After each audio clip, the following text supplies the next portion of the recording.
Hi, I'm Blue, your host and coach helping you create the life and business of your dreams. Welcome back to The Journey with Blue. We all hate trying new things, and we all hate doing things that we're not good at. But that doesn't mean we can't. There's so much power in practice and putting in the time to master your craft. In this conversation, my friend Abu Fofanah, who you've probably seen his ads all over the internet, is the founder of Power Your Launch, which has helped his students earn over $80 million from teaching them how to run ads. He shares his process of how he starts from scratch, learning new skills, the inevitable failures that come along with it, and how you can get big success from committing and putting in the practice. Abu, I'm so excited for this moment.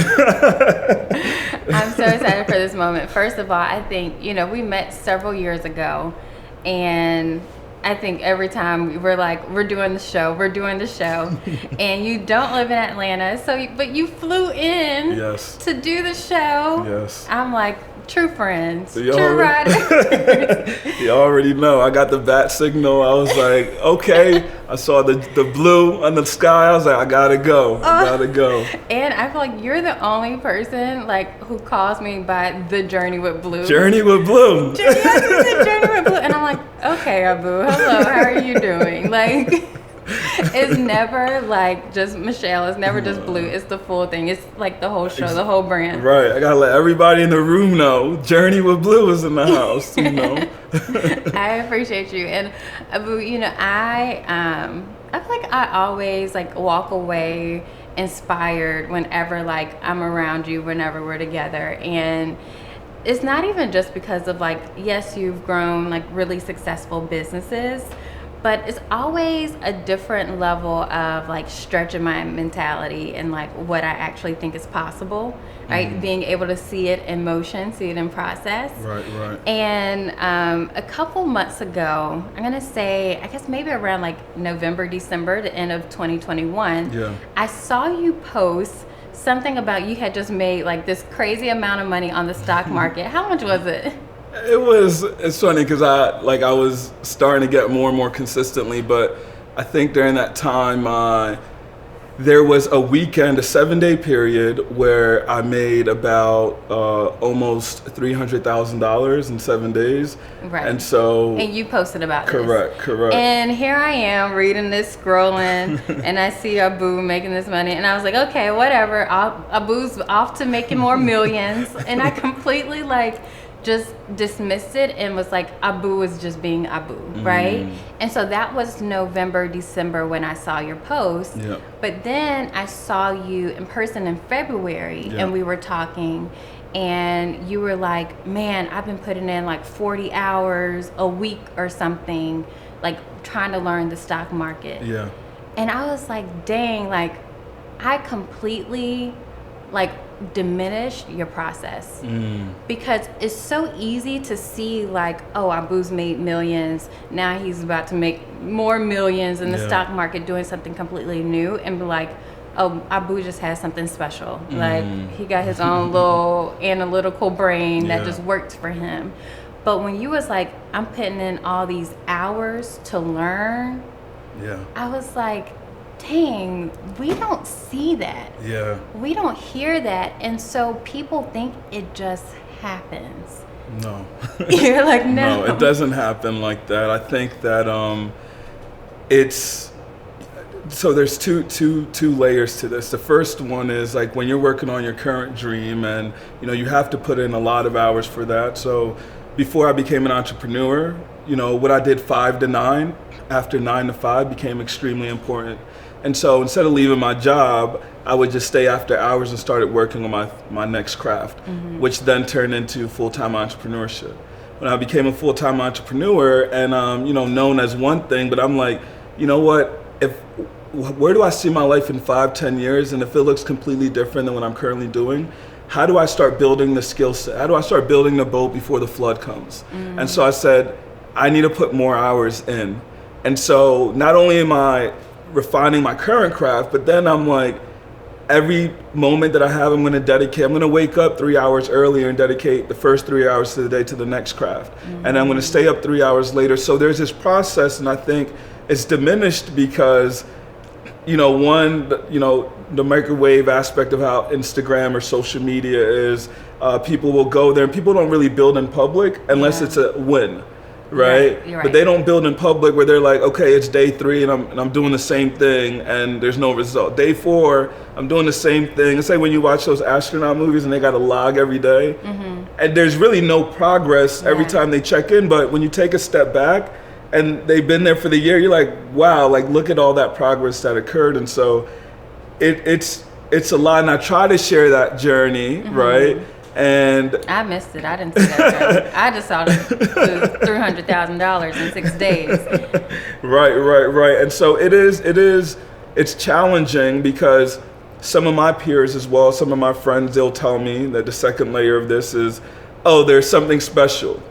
And I remember when I was in high school, I used to get these entrepreneur magazines, these Forbes magazine, and I'd see, the Mark Zuckerberg's on there, and he's in his, teen and in his early 20s, worth $1 billion, and me and my friends would look at that magazine, and they would think that's 1 in a million. I would think, oh, I'm not 1 in a million. And so my perspective was always, okay, I know I need to put the time in. I can't think that. And you've been in rooms before with people that you think are smarter than you, and you get in a room, you be like, okay, they're not as smart, right? They're just as equal, but it's their work ethic, it's the risk taking, it's them putting themselves out there, even if it doesn't work out. And so I think those are the things I've adopted, and so that's the other layer to this is like you have to be willing to work through. Because you won't be the best. Like this new skill I'm learning, I didn't start out being good at it. Yeah. It took time. It was a process for sure. I love that. And the process is so important, and you are an analytical person. Yeah. True and true. Very, that is you. And I'm not. I'm on like the polar opposite. I'm very like in the clouds. Like I'm like a little fairy, living in my own blue head of just like everything's gonna work out. Like I'm just gonna think positive thoughts and I'm gonna manifest it and it's gonna come to me, which things do. Yeah. But I also, with my faith and with all that I believe, like I also have to come grounded and have a little, so like put things into practice, right? And actually walk things through. And so I think that's so important, and which is why I also need people like you in my life and around me, because I have these big visions, these big dreams of the things that I want to do, but it's like, okay, well, how do you make it happen? What's the time that you put in to make it happen? And there's so much goodness that you said here, is that people want something different, and they don't always know how to get there. Right? And it's like people want something different, but most of the times we're afraid to start and to do that. And so I'm an aunt of like 3 little boys, which I love, and I'm like the cool auntie until I'm not, right? And so I was sitting with my 2 nephews, and I was helping them do like reading and writing and everything. And they completely like had this breakdown, and they did not want to do it. And so like I said, I'm cool until I'm not cool. And so I had to call the person who's always cool, which is Joshua. So I called Joshua, and I'm like, say something to the, boys. I've encouraged them. And when he got on the phone, the first thing he said, he was like, Michael, he was like, no one likes doing things that they're not good at. And this is what he's telling my like 11-year-old nephew. And this is like what we all encounter as adults too, is like we're afraid of getting it wrong. We're afraid of failure. And it's like, how do we overcome that? And sometimes, like, if we dig deeper, it may not even be failure. We're afraid that other people will see us doing something that they don't associate us with. So therefore, if I don't do it correctly, other people are going to talk about me. I see a lot of people don't start because of others, and so their fear is what other people will say about them. And it keeps them in a place where they're recognizable to others rather than being different because they want something different. Failure is really an interesting thing, right? Because people will look at us on social media and they'll say, wow, I want to be as successful as them. But they don't understand, like, we're just a series of, we're just falling into things, right? Like, we didn't figure it out. A series of failures. Correct. But the other people, our failures look like success. So we're looking forward and we're looking at those people and we're like, man, I wish I was as successful as them. But to them, they're like, well, these are just, I don't even know how I ended up here. Yes. I was just trying. Yes. And so I think the first part of failure is understanding that, you know, you have to be willing to just try and put yourself out there. And that's the hardest thing, because no one wants to be the man or the woman in the arena. Yeah. They'd rather be in the crowd because it's a lot easier. There's no expectation and no one is critiquing you, right? And so it's challenging. It takes courage to go against the grain and put yourself out there in a way that you're okay with, you know, people are going to talk about you regardless, but you're okay with that, right? Yeah. And, you know, the thing is, like, my reality is we're sitting in the midst of my failure. Like, I had my first business that failed, and which made me lean into the journey with Blue more, all right? And then when I started the journey with Blue, like, I have friends that, like, would make comments and say, like, that I wasn't good, basically. And it may not have been, like, overt, but it was, like, undercover things or, like, whatever the case may be. And that hurt. Yeah, it hurts a lot. It hurts, because I'm like, dang, could you say, like, congratulations first, or, like, you know, you're going to do better, or whatever the case may be. And so I could have taken that personally. Right. But the truth was, I wasn't that great. You know, if I had to be honest with myself. Yeah. But I realized I wasn't that great, but I knew that, like, I wanted to stick with this. I didn't know what it was. And I was willing to give myself time and space to evolve, to give myself time and space to practice. Yeah. And to get it wrong and get it right in front of everybody, despite what people thought about me and what people said to me, maybe to me, maybe behind my back. Yeah. And I know, but I have a question for you. I understand. My guests don't understand what this is all about. Go ahead. No. I'll let you ask one. What made you, despite what people were saying around you, despite you realizing that you needed to get better, that you still wanted to continue doing it, right? So you're stacking all these things up against you, but you're still saying, you know what, I still choose to do that. Like, what made you still want to do it despite all of that? You know, that's a good question, because like I said, that does, you know, mess with you psychologically, right? Of, like, you start to feel a type of way, and you start to question if I can do this, if I should do this, if people will watch, will people care? And the reason I stuck with it is because I knew that this was what I was meant to do.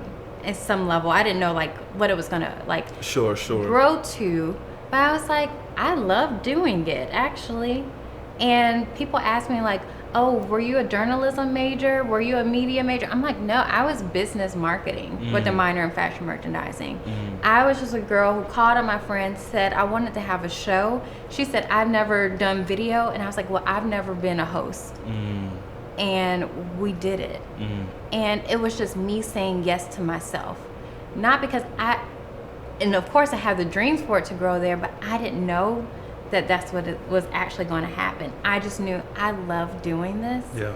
And I was going to, like, stay true to that. Yeah. And I think that's all that matters, is that you decided on something, you couldn't see yourself not doing it, and you decided to ride with it despite what anyone else would say. Like, you chose your interest. Yeah. Right. And I think wherever that person is and they're trying to decide, should I do this, or, you know, should I continue to pursue this, it's choose the interest that is burning the most within you to follow, despite, you know, even if because you don't know the outcome, right? You don't know the outcome. All you know, I really enjoy doing this. I really love interviewing people. I really love sitting down and talking with people, but you don't determine the outcome. Yeah. when you put your product out there, people determine, okay, oh, I really like this conversation. I really enjoy it. I've never seen a spin on these type of conversations before. She's asking really great questions. Did she go to journalism school, right? Like, and you didn't do any of that, but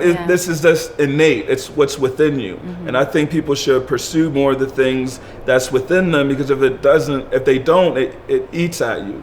And I've had many points in my journey where when I didn't do the thing that I wanted to do, like, I have regrets. I have those things I've eaten at me, and I just had to act on some of those things along my journey. Yeah, and you have to act, and you have to be, like, I had to be real with myself of, like, I wasn't great, right? And that there was room for improvement.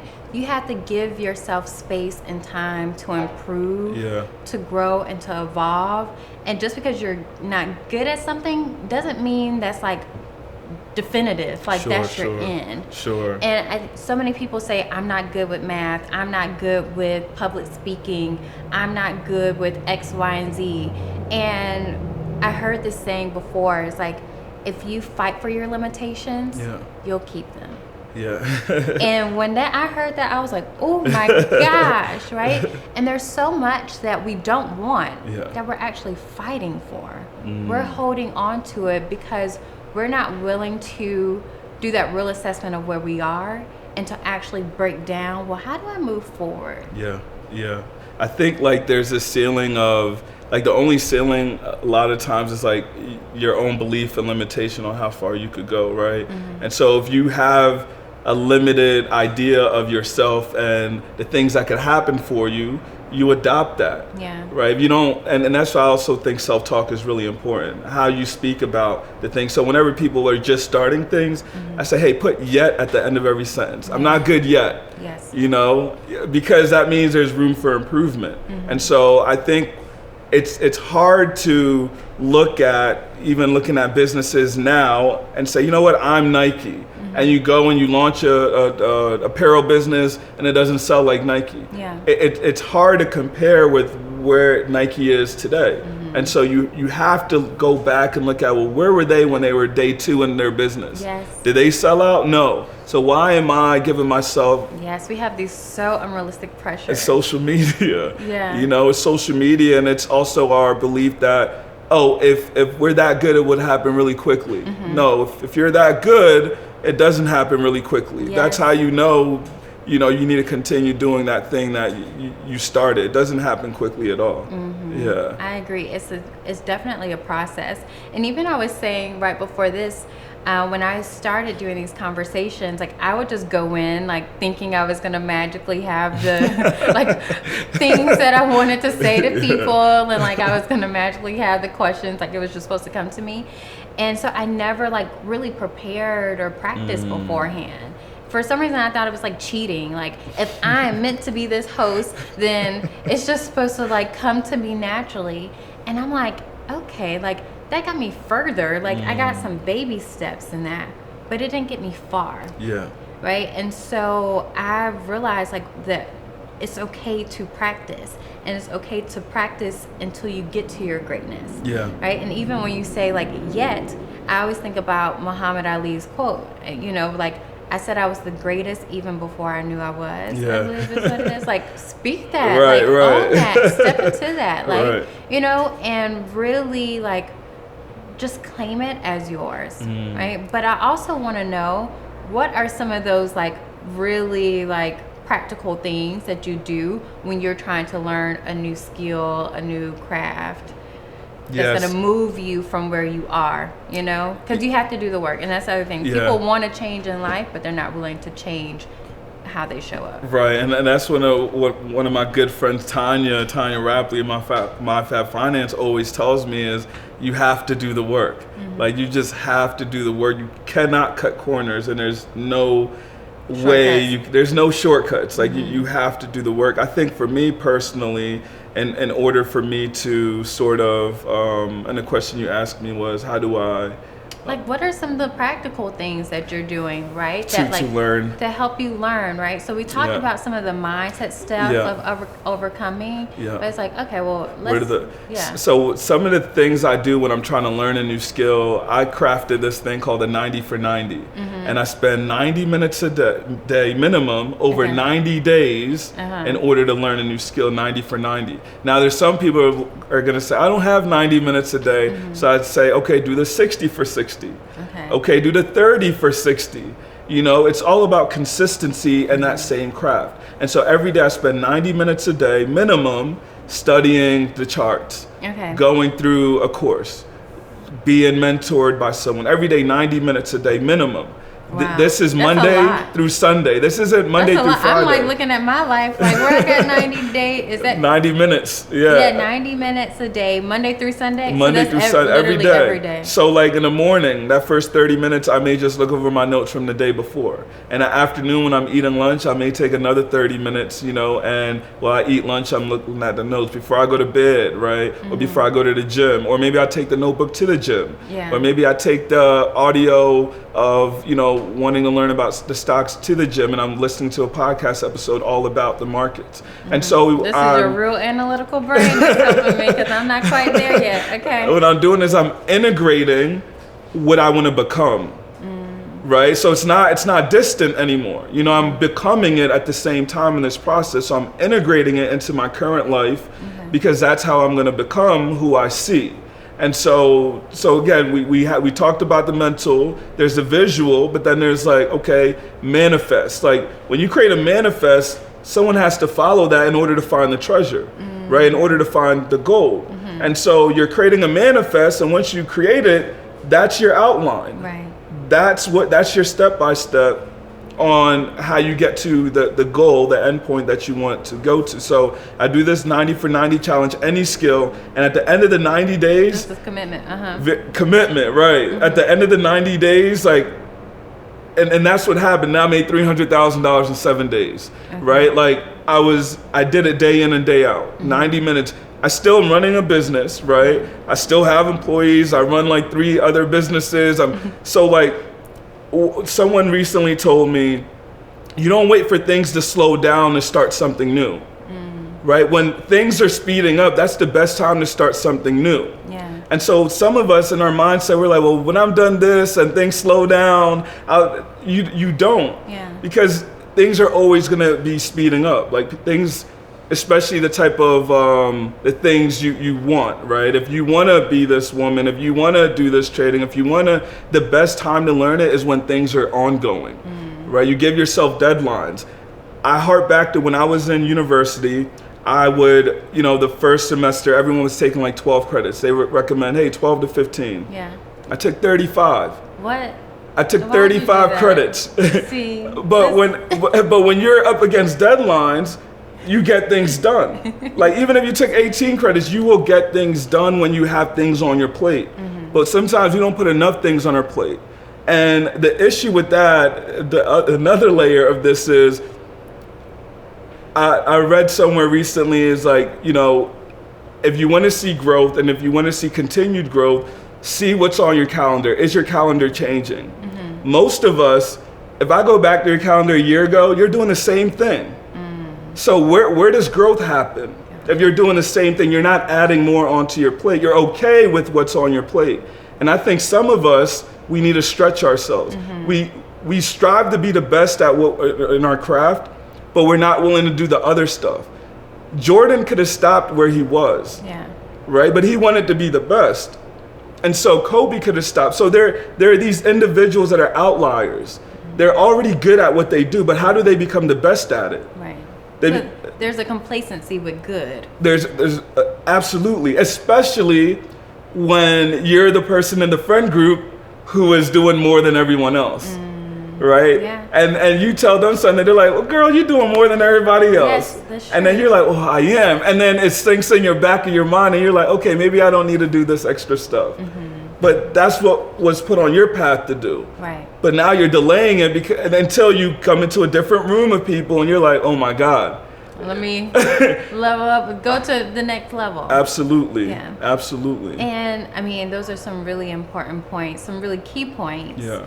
As we talk about this growth, but also a reality of this is, like we said, the failure and that it gets hard. Yeah. So in your 90 days, it's not like, oh, I'm getting everything right, like I'm checking all this stuff off my list. That's when you're losing the money, right? That no one's actually Right. seeing. How much did you lose of it? Yeah, well, I lost in simulation. Oh, okay. So before I got to the real markets, I just practiced in sim, right? I just practiced fake money, real market. Okay. And I just kept practicing and practicing. Okay. And so then I made 300K. I mean, out of that, maybe I lost like 14K, but that wasn't even my money to begin with because I had earned that.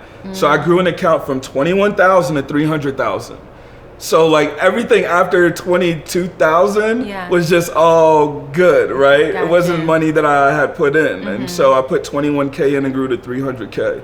And so same thing with ads. Like when I was learning ads at 90 for 90, I really dove into what exactly am I trying to get out of this? What road do I want to take with this? And so I focus, but there are failures along the way. There's some days you wake up and you're like, you know what? Yes. Let me do 15 minutes.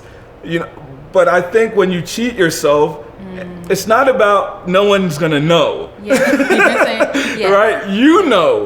Like you know the price. You know you didn't put in that work. And for me, I'm like, if I have this lie with myself, then I'm just gonna continue lying on everything I do. Yes. And that's the integrity piece. Absolutely. And so you have to be real with you. And I think that's another reason why people don't get far. Right? They go on social, they say, oh, I've been hitting the gym every day. But they know they haven't been hitting the gym every day. Because you said every day, not Monday through Friday. You said Monday through Sunday. Absolutely. That's every day. Every day. Right. And, you know, even I get to points where I'm like, I don't feel like it. Yeah. I don't feel like getting up at 5 a.m. to go to the gym, you know, so I can make it to the gym on time. I don't feel like putting in the work or whatever the case may be that's going to require me to go to the next level. And so it's like, how do you get into action when you don't feel like it? Yeah, and that's one of the hard things. I think for me, like, I used to, when I was in high school, like listen to the motivational Les Brown, E.T., the hip hop preacher, like all these individuals. And what I realized over time is like, when you do things for a long enough period, the next time you hear it doesn't motivate you as much. And so I was like, okay, I need to find something that is longer lasting than motivation, because motivation wears off. Right. And so people will go to these conferences, get really hyped, and before they leave out the door, they're like, oh, that was cool. You know, I'm happy for them. And the things they saw for themselves, they no longer see it because like they're not motivated anymore. And so for me, I had to realize, okay, one, I had to have this visualization of like who I was trying to become. The second thing I had to do was like, what's it gonna cost me? Okay, maybe it's gonna cost me some TV time, some Netflix. Maybe it's gonna cost me the brunch this weekend because I need that capital, you know, to start learning how to trade or to invest in this specific thing. And so I look at things and I said, you know what, this isn't forever, this is for 90 days. And so I think for me, I get really clear on what's on the other side. The other side is now I'm making passively 10K minimum a month. And so what's that gonna do for me if I get to that side? Okay, I don't have to work this job anymore. Okay, it's gonna allow me to, you know, create a plan to retire my mom, right? Okay, I'm only gonna get better if I could hit 10K a month consistently. What's that gonna mean for the next 5 years now? What about the next 10 years? And so for me, there's a bigger goal, and I think getting really clear on what's it gonna cost me, what's it gonna do for me in the next 1 year, 5 year, and 10 year. And that's how you determine the value also of like the thing that you're investing in for yourself. But again, that's just how I feel about things. People will watch this and think that they can't do it. Right? They're like, oh, well, you know, Journey with Blue said he was an analytical thinker. They're gonna make every excuse why they can't. Absolutely. And you have to look at, well, what do I have? Okay, I'm really creative, so maybe I could teach it to myself in a different way. Maybe in order for me to retain it, I need to teach it to my family members. I need to gamify it. You know, and so you have your creativity to think outside of the box. So you should already have an advantage. You have to look at, what do I have? Okay, let me approach it. I'm going to approach it a completely different way than anyone else has. And so look at your uniqueness, right? Focus on, don't think about what you don't have, because we could make a long list and then we could then compare it with other people and say, well, I can't start it because, Boo had $21,000 to start with in a savings account, right? So therefore I don't have 21K and I shouldn't start this. Again, those limitations. Absolutely. If you'll fight for them, right, you'll keep them. Right, you definitely will keep them. Right, and I think, that's really great. And even when we're thinking about the action of like not feeling like it, not feeling like getting up, not feeling it like putting in the time, it's like, one thing I always say, F your feelings, right? So like, because your feelings are not fact. Right. And so many times we're waiting to feel like doing something when it's really like, start acting in it and the feeling will come. Right. And so I think that's something that's really important. But you also, you said, what is this costing me? Right. And you're saying like, what is this costing me from the sense of like, oh, maybe the money, or like I don't have the time for Netflix and do those things. But it's also costing you something so much bigger, and it's costing you your why. Right? It's costing you your purpose. It's costing you your calling. And I've heard you share like different parts of your story. I believe we were at Maya's house for your brunch, which was like, where are we having this brunch? My housewarming brunch. Right, and left the house like a month later. But you shared this story about your why. Like, I guess it was like kind of like your prayer. And I got emotional. I was like, oh my gosh. Like, you don't truly understand someone's work until you understand why they do it. And I think too, like the why changes, right? The why changes all the time. Like when I migrated here from West Africa as a refugee, the why was just, I want to help my mom pay the bills, because there's all 7 of us living in this 1 bedroom. Like I want to help, sleeping on the floor. I want to help her pay the bills. I'm like 4 or 5 years old, thinking I could go get a job because I see her struggling. That was the why then. It's not the why now. The why evolves, Then the why was, okay, I need to get good grades because my mom doesn't have money to send me to college.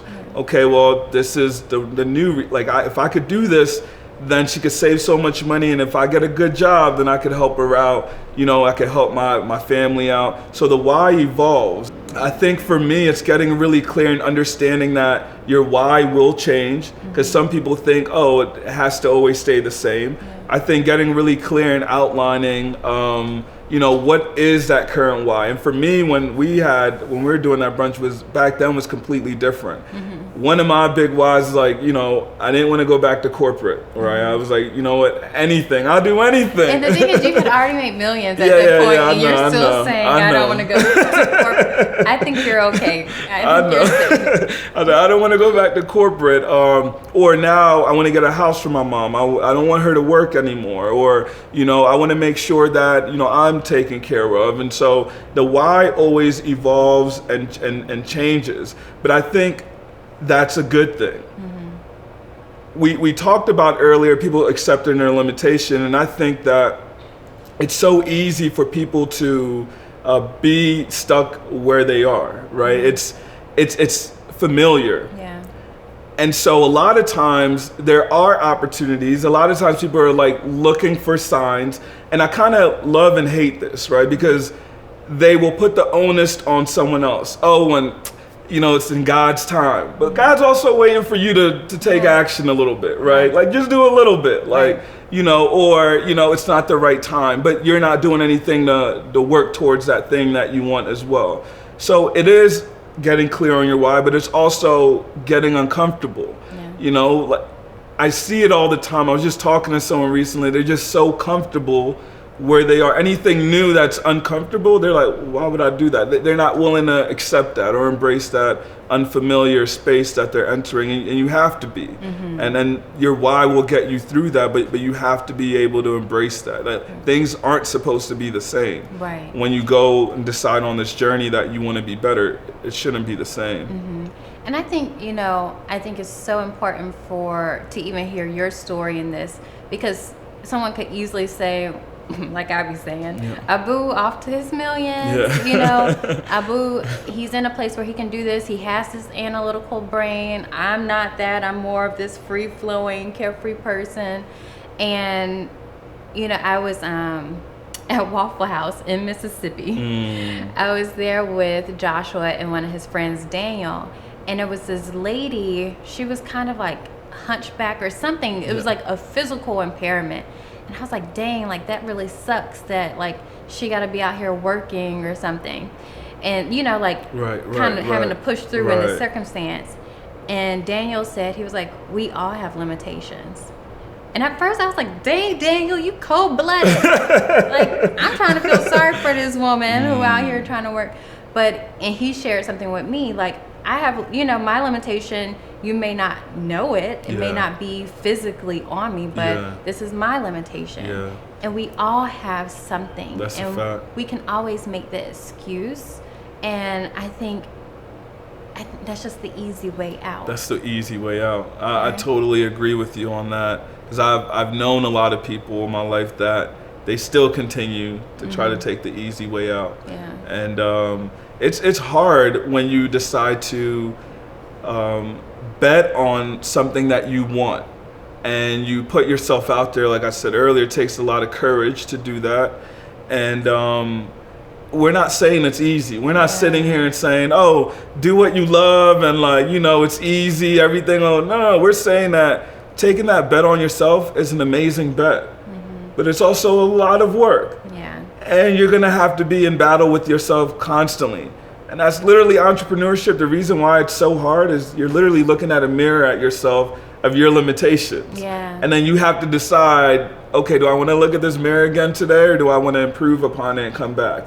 And so it presents its challenges, and for all of us it looks a little bit different. Some people it's capital right out the gate, some people it's ideas, some people they could execute but they don't have the ideas, right? So everyone has these limitations, and like your friend mentioned, but it's how do you still adapt through them? I was just talking to a friend of mine recently and he was saying that he knows every NBA player's moves. I'm like, yeah, you can know all of LeBron's moves, but you still got to go out there and stop him. Yeah. You still have to, you can know your limitations, but you still have to kind of work through those, right? Like you can still have success in where areas that you're limited in. There was something I posted recently on Instagram, and it was talking about no matter what stage of the journey that you're in, you're always going to have these limitations that you set for yourself. And also, I was saying that a lot of times you feel that it can't work out for you, or you feel uneasy, or a better word probably is you feel lost. Yeah. Sometimes there's so many people commenting like, you feel lost? Like you did X, Y, Z, you feel lost? And I'm like, yeah. Like there are times where you're having to work through these limitations, and you ask yourself, even though you did so much, am I good enough?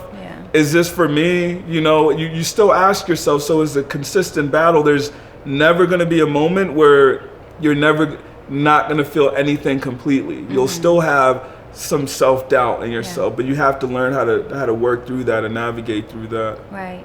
In this process, in this practice, there's adversity.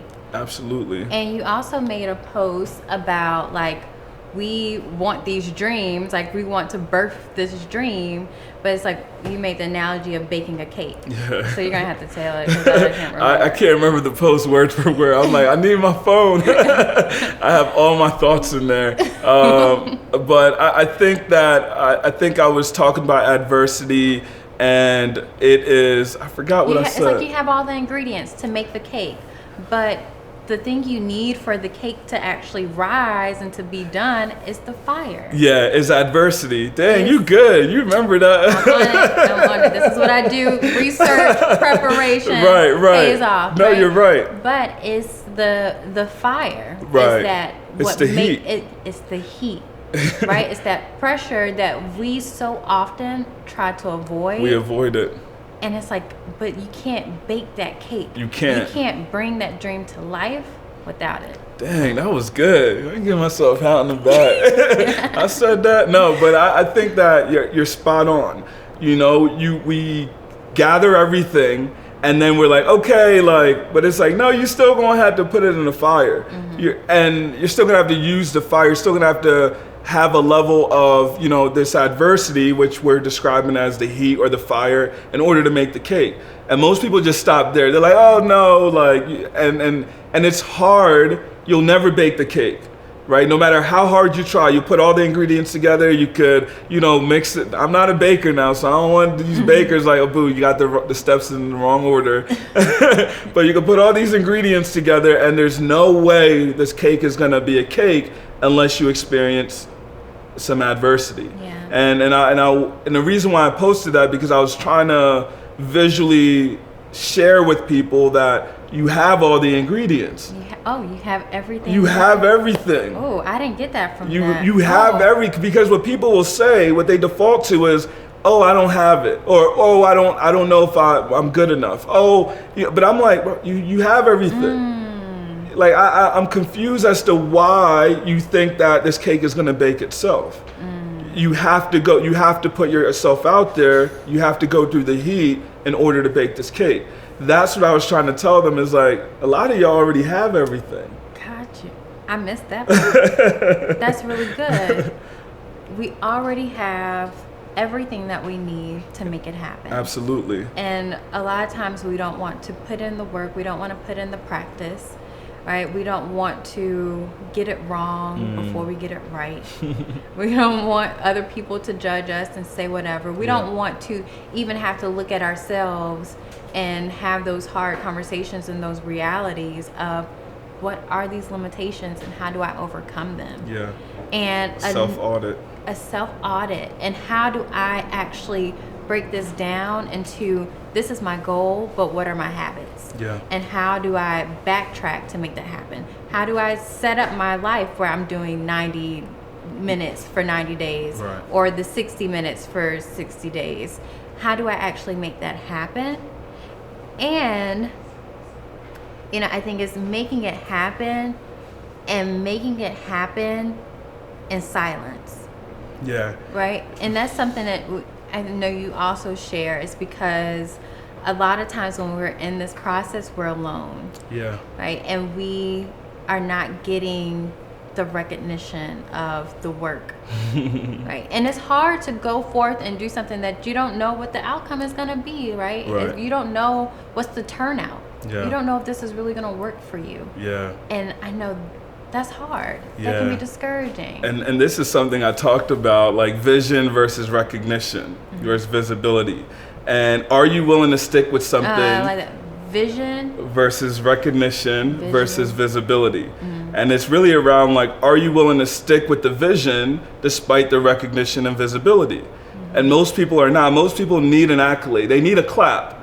You know, if they don't get the clap, if they don't get that Forbes article, they don't follow the vision. Yeah. They think they're doing it because of the recognition. And they go online, they see, oh, why is this brand getting all the recognition? Why is my peers appearing on Forbes? Even though their vision is strong, and you know that they have a strong vision because they're making impact, right? So what are the tools that you're using to measure your success? Yeah. Are you using the tools of your vision and impact, or of your recognition and visibility? For me personally, when I was building my business, that first year, like, I wasn't written about on Forbes. I didn't get no 30 under 30. But I was questioning, like, dang, am I doing a good job? I just had made $1 million.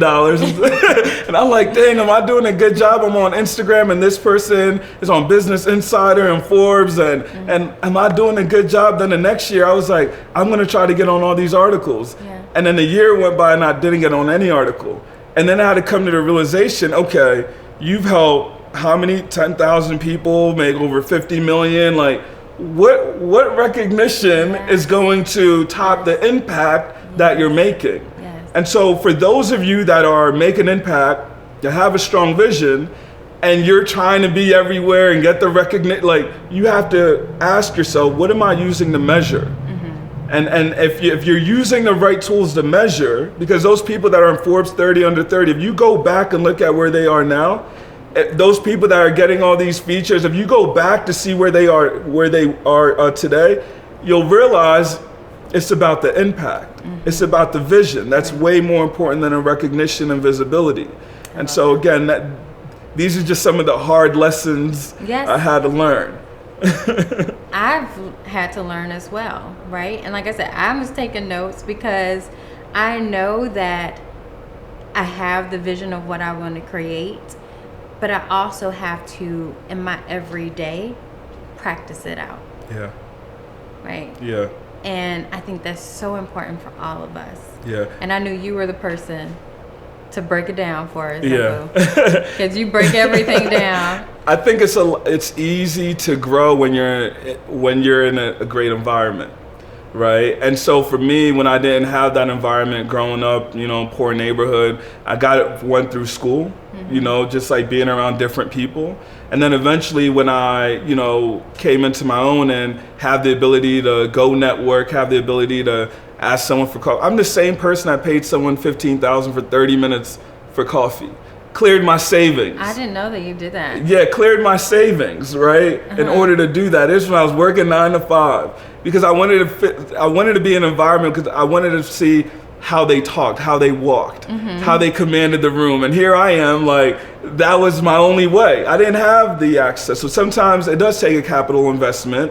Sometimes it takes just showing up to those free events. Sometimes it takes YouTube University. Sometimes it takes books. Yeah. Growing up, we were really poor. I used books as an escape, right? I read books as an escape. I was like, wow, I'm in London today. No. I'm not in London. I'm reading this book. I'm in Philly. Right. But I use my imagination to be in these places.